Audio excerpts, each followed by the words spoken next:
Ok, 19 horas mais 4 minutos. Olá, amigos e amigas internautas. Começando por aqui, mais uma edição do programa Na Mira do Povo. Para hoje, sexta-feira, sextou. Para hoje, sexta-feira, 4 de setembro de 2020.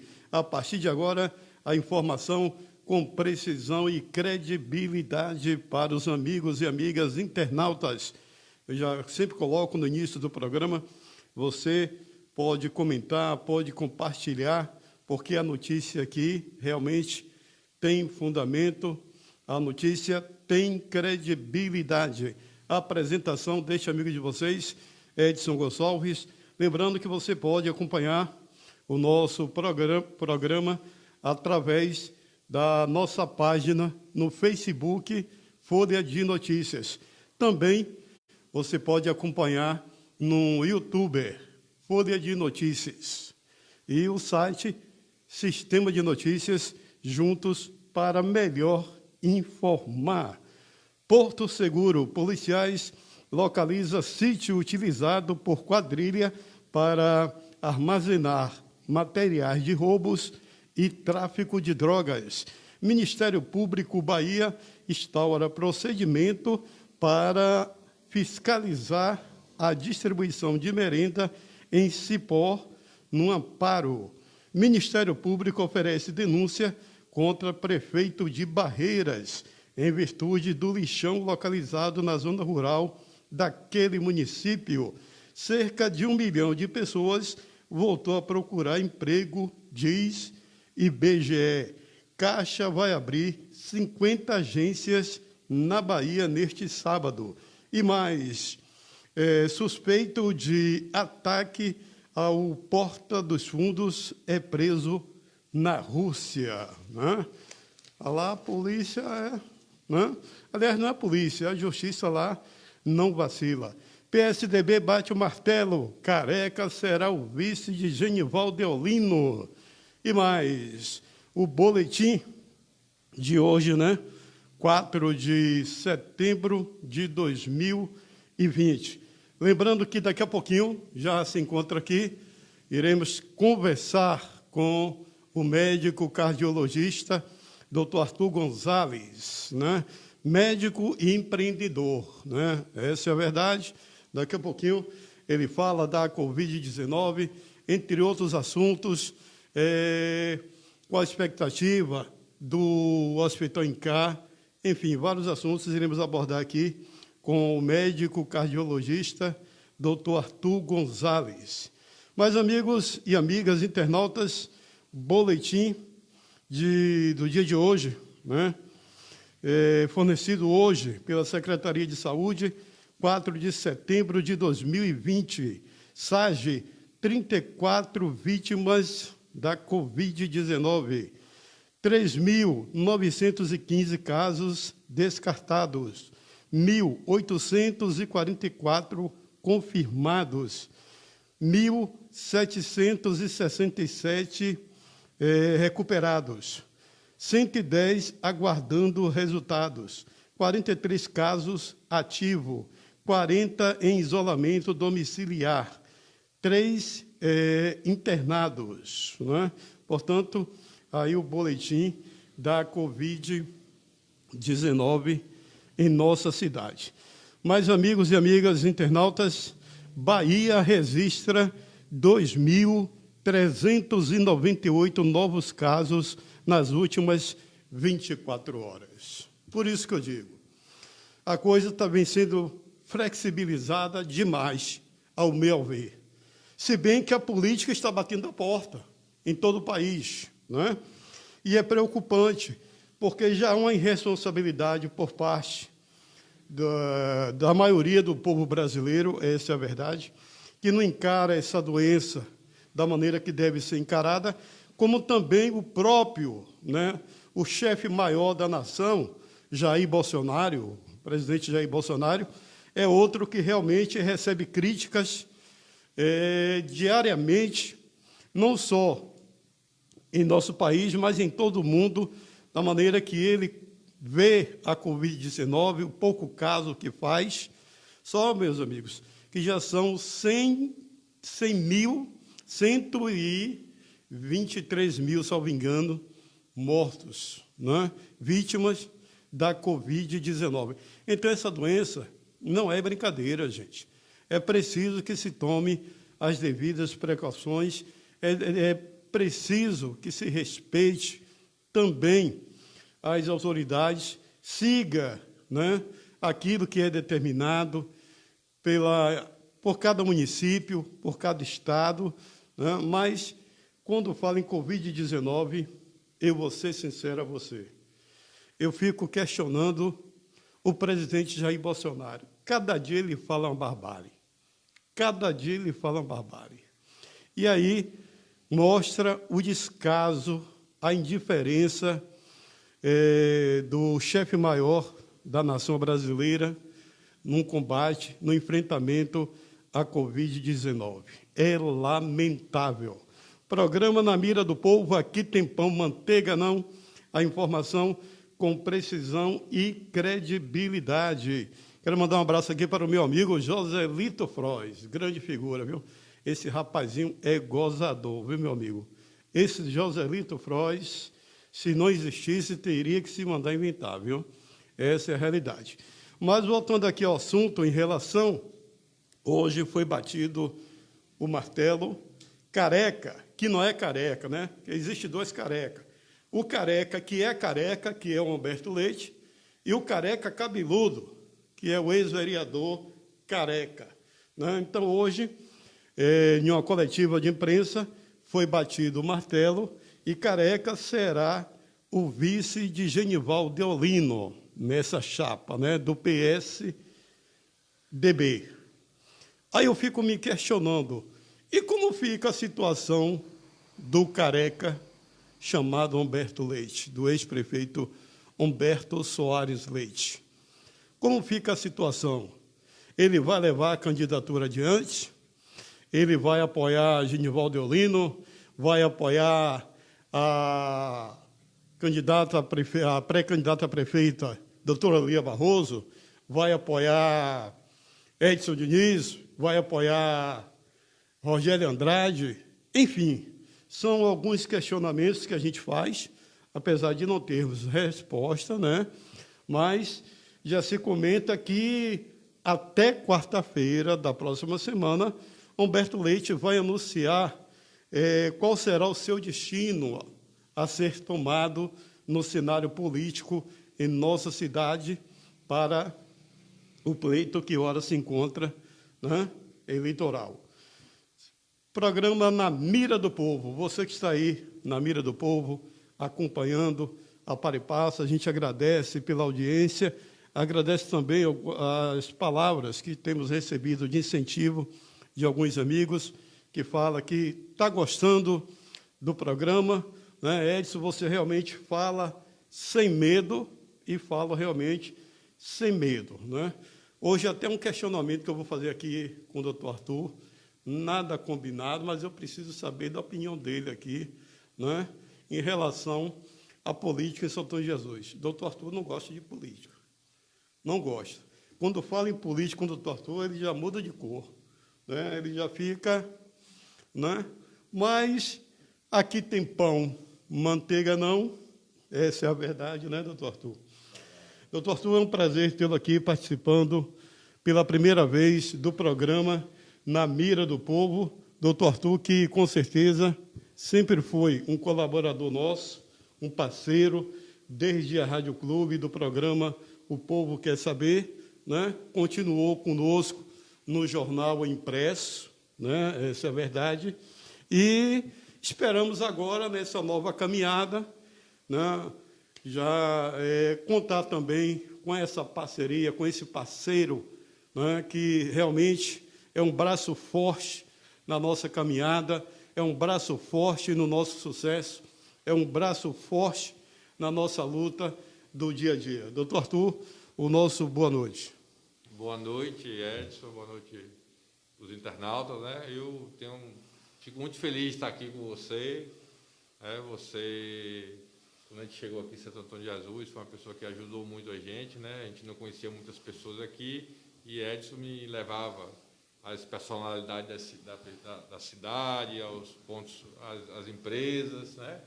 E a gente tinha esse trabalho, a gente não tinha paciente, tinha muito tempo, né, Edson?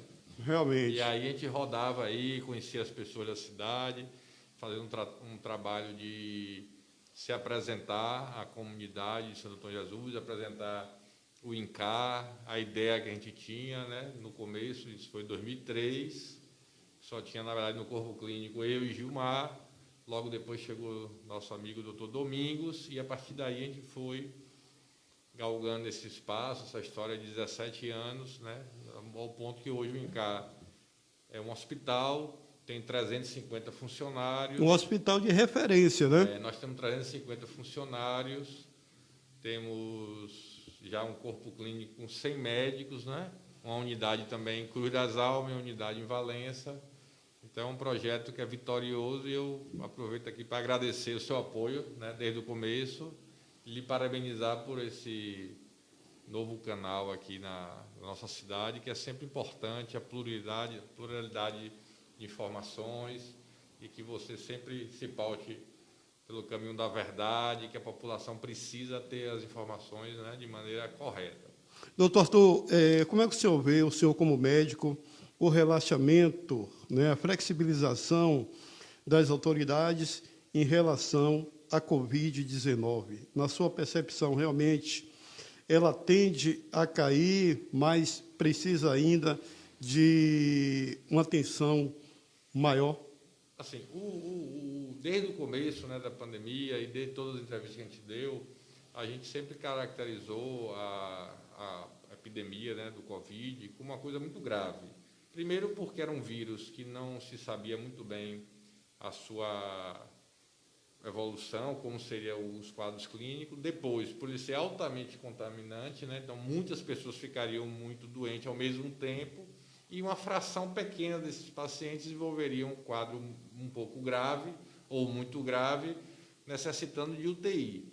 Que isso, a gente trabalhou muito tempo em UTI, a gente é gestor também de um hospital, sabe que não é simples se montar leito de UTI, formar equipe qualificada, a questão também dos insumos, né, que começou a faltar no mundo todo, máscara inicialmente, não tinha respirador, montar as equipes, né, com a equipe de UTI precisa de médico, intensivista, não é qualquer médico, precisa de fisioterapeuta, precisa de enfermeira, precisa de técnico de enfermagem, psicologia, enfim, né, assistente social. Então, é uma unidade complexa e que a gente tinha muito receio de como a gente poderia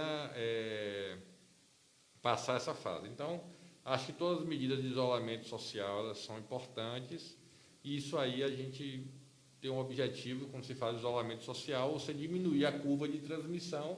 Não é uma cura para a doença, não é uma vacina, porém você faz com que a doença se espalhe ao longo do tempo para que você não tenha uma situação caótica, como aconteceu em alguns países, de pacientes morrerem em casa, com dificuldade do sistema funerário até de, né, receber essas pessoas, falta de leito, enfim.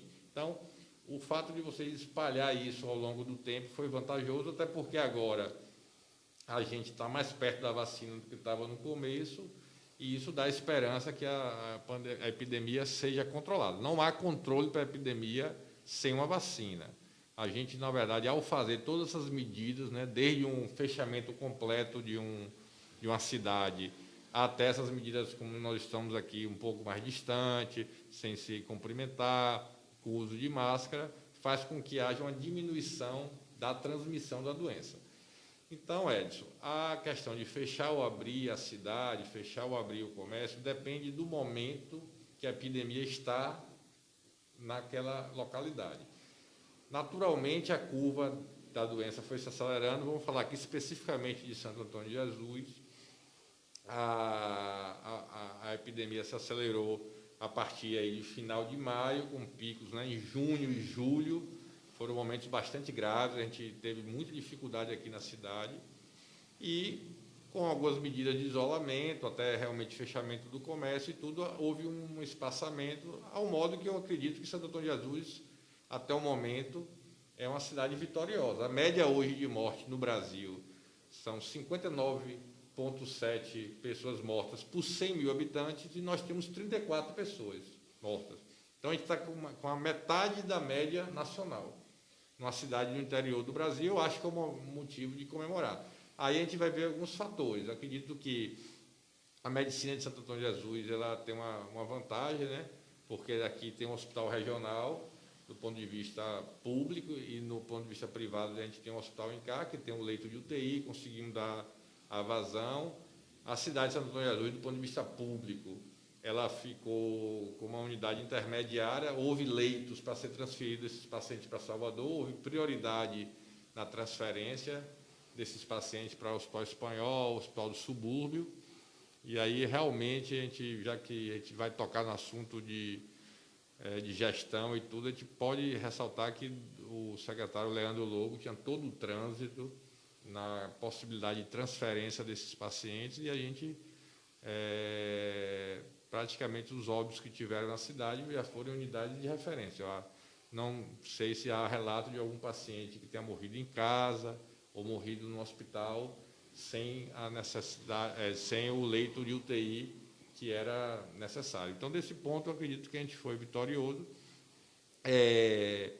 O momento agora, realmente, no final aí de julho, houve uma queda importante no número dos atendimentos. Um dado também que a população não sabe, mas é muito importante para avaliar a sustentabilidade do sistema, é o número de profissionais que estão doentes. Então, no finalzinho aí de junho, início de julho, muitos técnicos de enfermagem, muitos enfermeiros, muitos médicos estavam doentes na cidade, estava já impactando o atendimento. Então, naquele momento, a gente ficou numa situação que poderia levar ao colapso. Nessa fase aí, vários funcionários estavam doentes. Então, hoje, a gente, nesse dado, profissionais da área de saúde doentes, a gente tem pouquíssimos na cidade no momento. Então, a gente vê que há uma possibilidade de ir flexibilizando o funcionamento, né, porque a gente precisa também entender que a pandemia está se espalhando aí num período de 6 meses, então tem todo o cuidado também com a parte econômica. Mas a questão da população se manter com os cuidados é muito importante. A gente sempre faz esse apelo quando a gente fala nas entrevistas, que a gente não pode relaxar os cuidados do uso da máscara, lavar a mão, usar álcool gel, evitar o abraço, né? Aglomerações. O beijo, evitar aglomeração. Não é momento agora de a gente estar fazendo festas, reuniões com muitas pessoas. A gente tem que começar a manter esse chamado novo normal com bastante segurança para que a gente não volte a ter um aumento da doença, né? Naturalmente, Edson, no começo de uma epidemia, você tem poucas pessoas com anticorpos, então há uma aceleração dessa doença. Nesse momento que a gente está em um platô com tendência à queda, porque também já tem várias pessoas que ficaram doentes, já tem anticorpos, e aí a doença começa a acelerar, ser contaminante de maneira menos acelerada. Então, a gente tem uma pseudo-tranquilidade, no sentido que a doença não está aumentando de maneira exponencial como estava no passado. No Brasil, semana a semana, a gente já vem vendo a média móvel de mortes caindo. No mês de agosto, a gente teve 12% menos de mortes do que de julho. Agora, em setembro, a média móvel vem caindo todos os dias, é uma coisa para se comemorar. Porém, contudo, não é um momento de relaxar, e também a gente tem que entender que já morreram 125.500 pessoas até o dia de hoje. E se você para analisar que você vai manter aí uma média de 500 mortos, 600 mortos por mês, vão morrer ainda de 15 a 18 a 20 mil pessoas a cada mês. Então, até chegar a vacina, que a gente ainda não sabe muito bem o que é, quer dizer, pode estar morrendo 20 mil brasileiros ao mês nos próximos meses. Então, isso ainda é muito grave. Eu não consigo compreender como as pessoas não entendem a dinâmica de uma epidemia, de um vírus que ele era virgem, né, no sentido, o homem era virgem, não tinha contato com ele, então não tinha anticorpos, e a gente começa a ver também que existem outras formas graves, né, inclusive nas crianças. Muitos desses pacientes que evoluíram com formas graves, foram entubados, estão com sequelas, e não é uma coisa simples. Então, a gente pede todo o cuidado à população para manter os cuidados e, muito importante, o trabalho individual também, né, de cada um saber que, ao ficar com qualquer sintoma, uma mínima febre, tosse, espirro, dor de garganta, dor de cabeça, ele tem que entender que ele pode estar com Covid, automaticamente ele deve ficar em isolamento até o resultado do exame, ele deve ir a um posto de saúde ou a um médico para colher o exame, e até esse resultado do exame sair, mostrando que o exame é negativo, essa pessoa deve ficar em isolamento, inclusive os seus familiares também.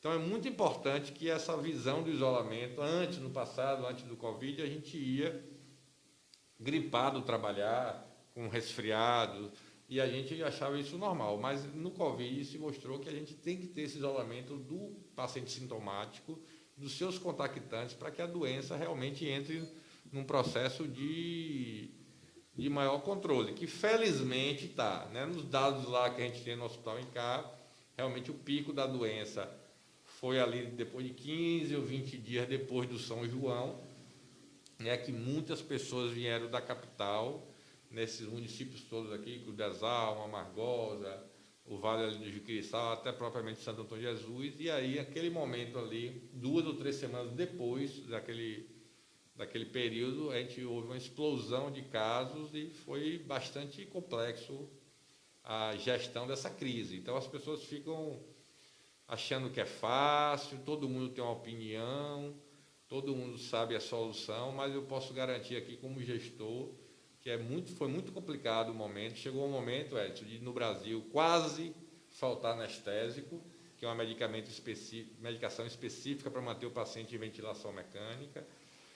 Os respiradores, quem conseguiu em março, conseguiu, quem não conseguiu mais, então a gente teve que ter muita dificuldade, e também esse desafio de você ter pessoas doentes da equipe e você precisar substituir essas pessoas sem que houvesse uma descontinuidade do trabalho e também uma queda da qualidade. Porque às vezes você vai ter um médico específico, com muita experiência em UTI, quando ele fica doente, nem sempre você vai conseguir ter o mesmo profissional para você substituir. Então, também foi um desafio manter as equipes de saúde funcionando, além, né, de você manter a moral da tropa. As pessoas no campo de batalha, a população que estava, o profissional de saúde que estava de frente, se manter motivado, com coragem, mantendo o seu compromisso do cuidado, né, com a população, o seu juramento profissional, e a gente conseguiu passar por essa fase. Aqui,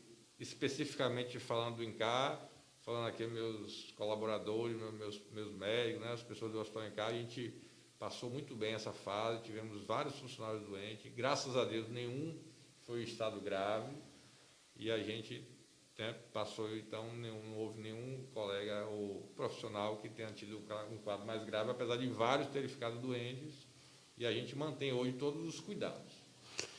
Programa Na Mira do Povo, para você que está chegando agora, está acessando agora a nossa página no Facebook, Programa Na Mira do Povo, estamos conversando com o médico cardiologista, doutor Arthur Gonzalez. Doutor Arthur, durante esse período do pico, né, da curva da pandemia da Covid-19, várias pessoas que são hipertensas, né, pessoas que já tiveram AVC, essas pessoas terminaram se afastando do consultório médico, né? Como é que está agora com essa, eu diria, essa queda, né, na contaminação da Covid-19? Os pacientes estão retornando? Isso também foi uma coisa que a gente viu ao longo da epidemia, que a gente precisaria também focar no cuidado geral dos pacientes crônicos, né? Principalmente porque esses pacientes crônicos, se estão bem cuidados, eles podem também ficar com menor risco, né, de complicações caso tenha Covid. Então, além de você evitar as outras doenças, o fato do paciente também estar bem compensado evitaria também uma complicação maior se caso ele fosse infectado com Covid. Então, a gente intensificou no Brasil todas as associações, né, intensificou a propaganda, né, a educativa dos pacientes voltarem aos consultórios, Também, Ed, são 6 meses já, então esses pacientes, a maioria dos nossos pacientes que têm infarto, derrame, são diabéticos, hipertensos, eles precisam vir ao médico a cada 4 meses, a cada 6 meses no máximo, e então já chegou esse período, o pessoal volta a frequentar.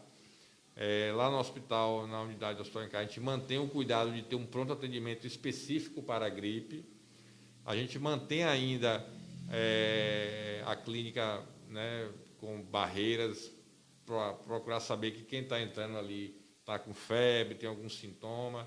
Ainda a gente pede aos acompanhantes para não irem à clínica, o paciente ir só. Claro que aqueles pacientes são mais idosos, precisam de um acompanhante, a gente vai liberar o acesso, mas não tem muito sentido a gente ir para uma clínica, 2, 3, 4 pessoas acompanhando só um paciente. Assim como não tem sentido a gente ir no supermercado, né, com o marido, o filho, a babá, o cachorro, o papagaio, não tem muito sentido. Então a gente tem que lembrar que a gente está ainda em uma epidemia, o vírus continua em circulação, a gente precisa manter a nossa vida cotidiana, porque a gente precisa trabalhar, a gente precisa se cuidar, a gente precisa, né, ter a questão também de uma atividade física, ao ar livre, tomar sol, tudo isso é muito importante, mas com os devidos cuidados. Então, a gente sempre faz esse apelo para que as pessoas não esqueçam que a gente ainda tem um vírus em circulação e que aqueles pacientes que vão desenvolver a forma grave são muito graves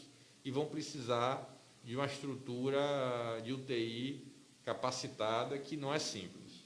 Agora, doutor Arthur, durante esse período, né, muitas pessoas também perderam a vida acometida de um ataque cardíaco, de um AVC. Há estatística também em relação a essa questão, né? Sim, a gente não houve... O Covid, na verdade, é uma doença que curou as outras doenças, né? Os pacientes continuam morrendo de Covid e continuam morrendo de outras doenças. E não é só morrer, é também ter os agravos. Então, o que preocupa hoje a medicina é que muitos diagnósticos também foram postergados. Algumas pessoas que deveriam estar já com o diagnóstico de um câncer, um diagnóstico de um problema cardíaco, estão postergando esse diagnóstico, que vai postergar o início do tratamento e provavelmente vai impactar no prognóstico, porque quanto mais cedo a gente trata algumas doenças, melhor a chance do paciente, né, maior a chance do paciente ele ter um bom resultado no tratamento. Ser curado, né? Então, a gente aí passou praticamente 4, 5 meses sem fazer quase nenhuma cirurgia letiva.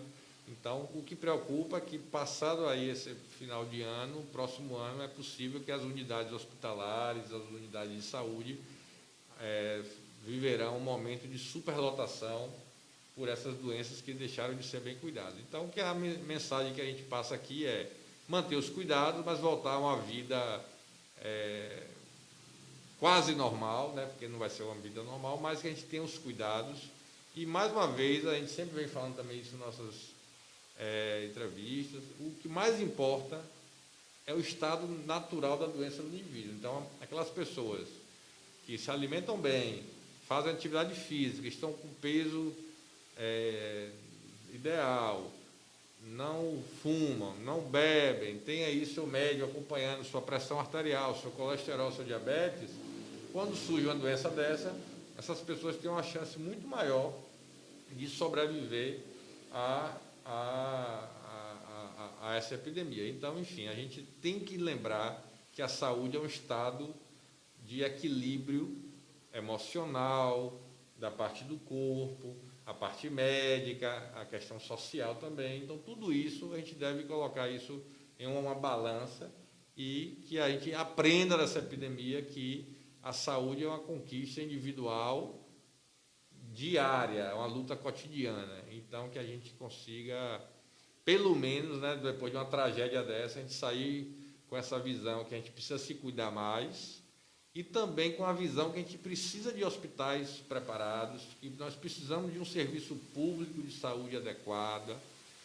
Como é importante a gente ter um hospital regional em nossa cidade, como é importante a gente ter um posto de saúde funcionando, uma coleta de um exame feita pelo SUS, porque nem todo mundo vai poder pagar, e também, mesmo aquele que pode pagar, vai ser afetado pelo não tratamento do que não pode. Então, eu moro num condomínio fechado, Então, eu estou bem porque eu tenho um plano de saúde? Não, porque aquele outro que não tem um plano de saúde, não mora com o condomínio fechado, está contaminado e está passando a doença para outras pessoas que pode me atingir também. Que pode chegar até Então, essa isso pessoa, é né? que eu espero que a sociedade brasileira entenda isso, que esses problemas que a gente vê há anos, né, do SUS não sendo valorizado, a questão das universidades formar profissionais qualificados em quantidade suficiente, em distribuição regional em todo o país de maneira equilibrada, que a questão também, né, do saneamento básico, da moradia adequada, um transporte público adequado, tudo isso impacta toda uma população. Programa Na Mira do Povo, a informação com precisão e credibilidade para os amigos internautas, né? Você que está aí acompanhando a par e passos, o site Folha de Notícias, o site Sistema de Notícias, na nossa página no Facebook, você pode acompanhar também essa matéria no nosso canal no YouTube, né? Para você que está chegando agora, acessando o site, a nossa página no Facebook, estamos conversando com o médico Dr. Arthur Gonzalez. Programa Na Mira do Povo, aqui tem pão, manteiga não. Mas, doutor Arthur, o senhor como médico que esteve na linha de frente, está na linha de frente, como todo profissional da área de saúde, como é que o senhor vê, às vezes, abdicando de estar com a família, abdicando de se aproximar da família, e a gente vê notícias e mais notícias inerentes a pessoas realizando paredões, realizando festas, aglomerações e realmente atrapalhando ou até desrespeitando o trabalho desses profissionais que estão na linha de frente. Qual a sua percepção?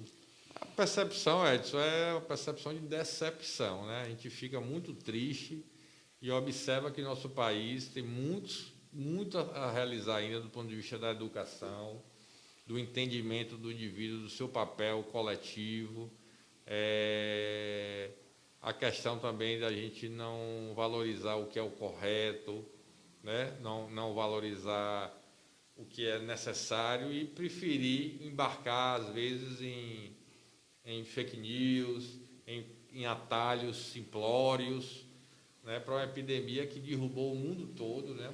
Tem estados nacionais muito mais ricos que o Brasil, mais sofisticados, cidades como Nova York, Londres, todas tiveram graves problemas de gestão da crise, e a gente aqui no nosso país varonil, no nosso interior qualquer, acha que qualquer solução mágica vai resolver o problema e que é assim mesmo e vamos em frente. Então, a gente vê como preocupação porque esse discurso simplório, esse discurso, às vezes, sem uma análise mais aprofundada, ele se repete não só nessa epidemia, mas como qualquer outro tema nacional de importância, relevância. E as pessoas não entenderam ainda que, sem coletividade, sem seu papel na sua cidade, na sua coletividade, no seu meio, você não tem como avançar. E não há também uma escapatória individual. Eu acho que para as pessoas que... Teve gente aqui, lá, salvo engano, né, já tem um mês ou um mês e pouco, que realizaram a festa na Boa Vista, salvo engano, e denominaram de Corona Fest. Aí eu disse, meu Deus, pelo amor de Deus, esse cidadão deveria ser preso, né? Vai fazer festa no inferno, no raio que o parta. Essa é a verdade. Realmente deixa a gente revoltado, eu diria revoltado, porque, meus amigos, vários profissionais da área de saúde perderam a vida, né? Vários profissionais para cuidar da sua vida, né?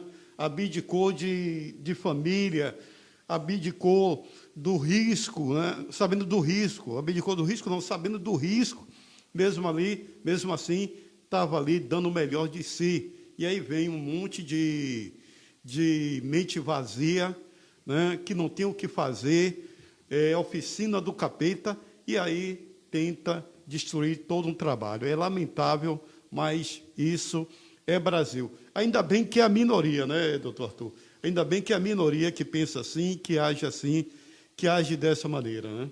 Na verdade, esse comportamento também se repetiu. Gritante esse comportamento, Mas esse viu? comportamento também se repetiu em outros países, né? Não é só uma coisa, um fenômeno do Brasil.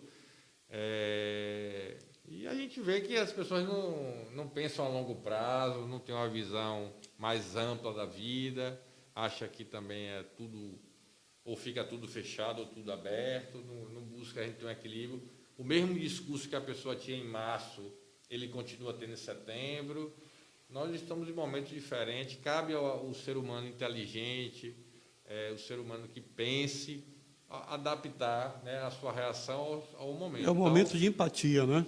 O momento agora é de estar bem melhor, mas vamos manter os cuidados, porque quanto mais rápido a epidemia passar, melhor. Quanto menos gente contaminada, é melhor. No momento agora, a gente tem uma situação confortável nos hospitais, tem leito disponível, e isso é bom, porque aquele paciente que ficar doente vai ter acesso, e também é bom no sentido, não que é bom ter epidemia, mas a resposta à epidemia vai deixar alguns tipos de legados, porque foram comprados equipamentos, foram montados unidades novas de UTI, e a gente espera que depois os governantes mantenham essas unidades funcionantes. Aqui na cidade, um exemplo, foi aberta a UPA, né? Foi um momento que se acelerou, e espero que a UPA se mantenha, na verdade, melhore o seu atendimento, cresça em termos de qualidade e de quantidade de pacientes atendidos, que os postos de saúde funcionem, melhorem também o atendimento, que a população entenda o que é saúde, investir muito mais na prevenção do que no tratamento, né? Então, tudo isso são legados, Edson, que podem ficar para a comunidade, se a comunidade também saber exigir isso, né, dos seus governantes, e também ter seu comportamento individual. E não deixa também de ser uma aprendizagem, né? Essa é a verdade. Programa Na Mira do Povo. Aqui tem pão, manteiga, não, a informação com precisão e credibilidade. Doutor Arthur, para finalizarmos a sua participação aqui no programa Na Mira do Povo, o senhor, como eu coloquei no início, além de ser médico, né, é também empreendedor. Hoje nós temos o INCAR, que é referência em toda a região, por que não dizer até na Bahia, é um hospital de referência. Temos já o INCAR em Cruz das Almas, em Amargosa. Quais são as projeções do INCAR para este ano ainda de 2020, doutor Arthur? Bom, esse ano foi um ano difícil, né? A gente teve esses problemas que a gente falou aí de logística, né, do Covid, principalmente no início de março, mas agora, né, a gente já está planejando aí o final do ano, a gente abriu novos serviços, estamos trazendo mais colegas, adaptando a estrutura para manter um atendimento ainda com esses cuidados que a gente está falando. A gente refez lá a emergência, um novo fluxo, e a ideia é crescer. A gente vai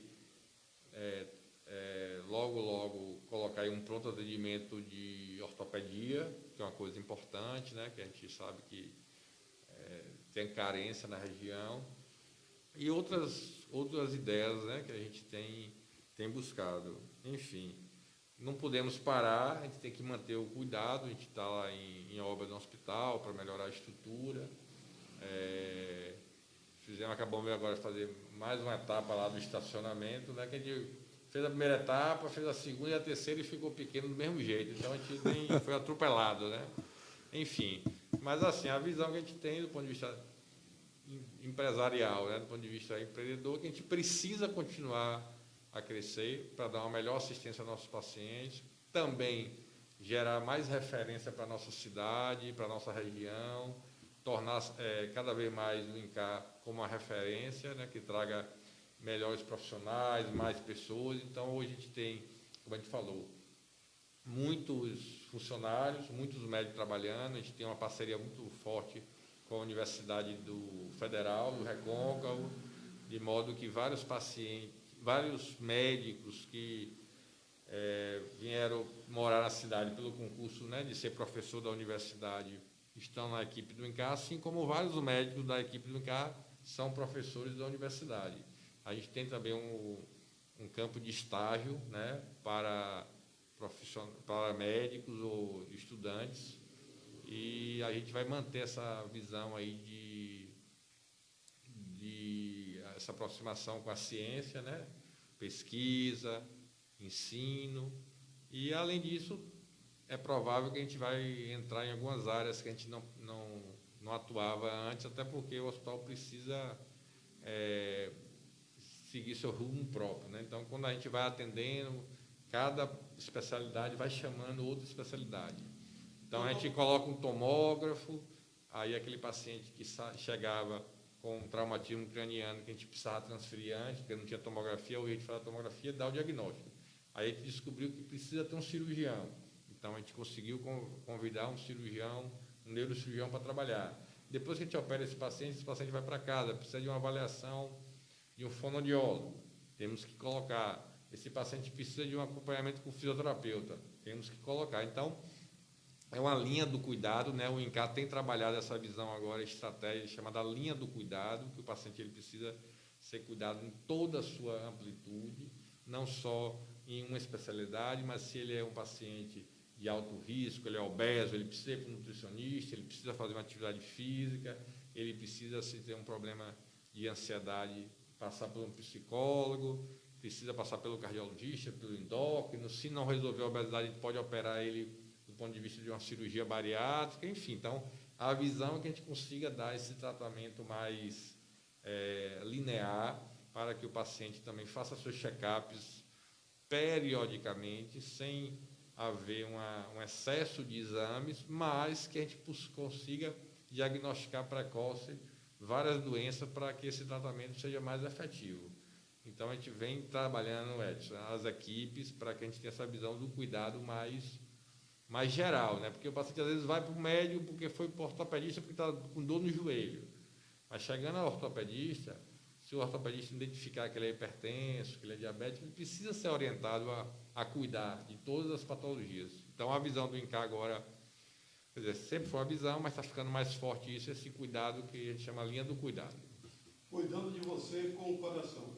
Doutor Arthur, eu coloquei aqui, seria a última pergunta, mas vou pedir a licença aí aos amigos e amigos internautas para formular realmente a última pergunta. Setembro Amarelo. Total de amarelo, o que significa isso? Total de amarelo, por acaso. O que representa, o que quer dizer isso? Setembro Amarelo. Assim, é mais uma campanha. A gente tem que entender que essas campanhas não significam que só nesse mês que a gente tem que se preocupar com essa patologia, mas é uma visão assim que as sociedades vão criando para ver se chama a atenção na população, que é o mal do século XXI, que é o número de pessoas que são ansiosas, com depressão, suicídio. No mundo todo, a quantidade de pessoas em suicídio vem acelerando. Então, esse mês, Setembro Amarelo, seria um mês que a gente chamaria atenção para essas doenças da parte psíquica, que quem cuida mais normalmente são os psicólogos, associados também aos psiquiatras. Alguns desses pacientes acabam indo para o neurologista, muitos vão para o cardiologista também. Psíquica e emocional. Exatamente. É um mês que a gente vai falar mais dessa parte psíquica, emocional, da ansiedade, do estresse, que vai levar muitos à incapacidade. A depressão já é uma das doenças que mais incapacitam no mundo e também, infelizmente, é uma das mais que matam, porque está aumentando muito o número de suicídios, e o suicídio já é a primeira causa de morte de adolescentes no Brasil. Então, isso é preocupante. Ok, eu quero aqui agradecer, reiterar os meus agradecimentos ao Dr. Arthur Gonzalez, como sempre, receptivo. Nós o convidamos, ele automaticamente deixou lá o consultório após terminar o atendimento, veio nos atender. A gente agradece a sua participação aqui no programa Na Mira do Povo. O senhor está na mira do povo, né? Como médico, está na mira do povo, essa é a verdade. Desejamos sucesso, que o senhor continue com esse trabalho voltado para dar uma dinâmica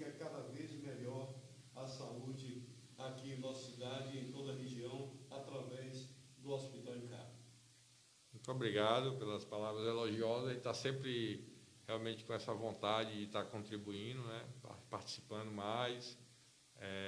O INCAR hoje é uma instituição que eu acho que faz parte de Santo Antônio de Jesus, orgulha Santo Antônio de Jesus, e a gente tem que sempre buscar melhorar, porque a responsabilidade vai aumentando cada vez mais. Então, a gente também entende que é nosso compromisso, nossa responsabilidade é maior e que a gente precisa honrar isso, e é o que a gente sempre tem cobrado das nossas equipes. O hospital tem buscado ter uma administração profissional, no qual os sócios não fiquem muito em linha de frente. Às vezes as pessoas chegam lá, cadê o doutor Arthur? Não está na emergência, doutor, teve um problema, eu quero fazer uma queixa ao doutor Arthur, e ali ele é conduzido a ter outras pessoas que vão responder pelo Hospital INCAR, que não pode ser só o doutor Arthur, o doutor Gilmar, doutor Adelino, doutor Constituição, até porque a estrutura ficou muito grande.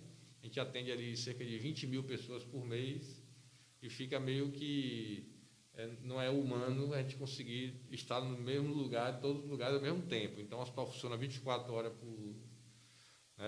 por dia, 7 dias por semana. Então, a gente não tem como estar lá o tempo todo, até porque ele vai ficando mais velhinho, cabelinho branco. A gente precisa também cuidar da nossa saúde. Está chegando os meninos novos lá, né, os profissionais, às vezes, né, com mais capacitação, mais garra, e a gente tem que também dar espaço para que essas pessoas cheguem, também tenham sua clientela. E do ponto de vista administrativo, como eu ia falando, a gente vem profissionalizando. Trouxemos vários colegas da área administrativa de fora que trabalharam em grandes hospitais para realmente a gente ter a mesma linguagem de grandes hospitais. A gente mudou agora nosso sistema operacional, prontuário eletrônico.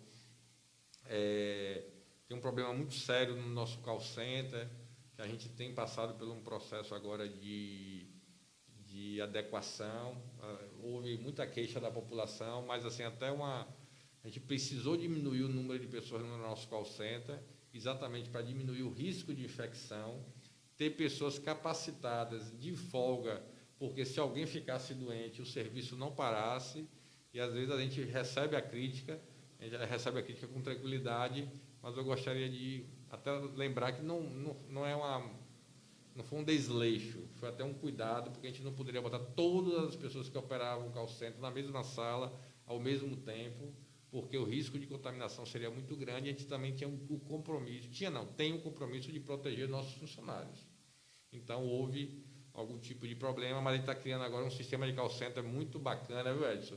Com inteligência artificial. Acho que mais umas 2 semanas aí vai ser uma coisa bem bonita, as pessoas vão gostar muito, vai poder fazer muitas coisas automaticamente pelo WhatsApp, a gente vai se comunicar mais automaticamente também com os pacientes, vai ficar bem interessante.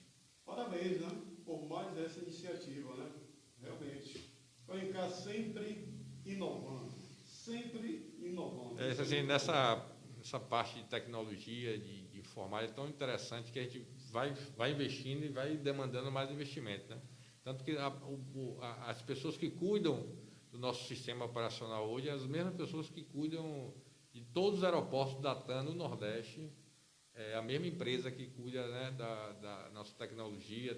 A sede dela é em São Paulo, ela consegue monitorar todo o nosso sistema de computação, resolve vários problemas internamente, e a gente tem resolvido isso, né? Tinha algum problema também aqui na internet na cidade, mas a gente viu que a MMA, que é a nossa parceira nesse processo, deu uma investida, deu uma melhorada. Então, a gente vê que a cidade vai crescendo, e minha visão é essa aí para frente, futuro, a gente tem que crescer, melhorar e fazer a nossa parte, como sociedade, né, como cidadão e como gestor ali da coletividade do INCAR. Eu fico brincando com meus funcionários, eu falo assim: o pai te ama, mas o pai é valente, é bravo. Então, a gente tem que estar apertando um pouquinho para que a gente consiga melhorar, e a gente tem esse feedback de nossos funcionários e nossos médicos. Ok, doutor Arthur, um forte abraço e sucesso. O programa da Vida do Povo vai ficando por aqui, voltando agora na terça-feira, já que segunda-feira é feriado, 7 de setembro, não faremos programa, mas retornaremos, se Deus quiser e assim permitir, na terça-feira, às 7 da noite, às 19 horas, né? A todos, o nosso muito obrigado, um ótimo final de semana, que Deus, na sua infinita bondade, possa continuar abençoando a todos nós. Lembrando que essa matéria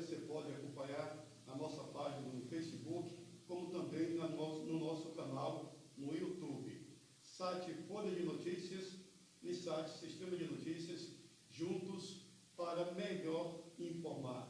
Aqui tem pão, manteiga não. Forte abraço.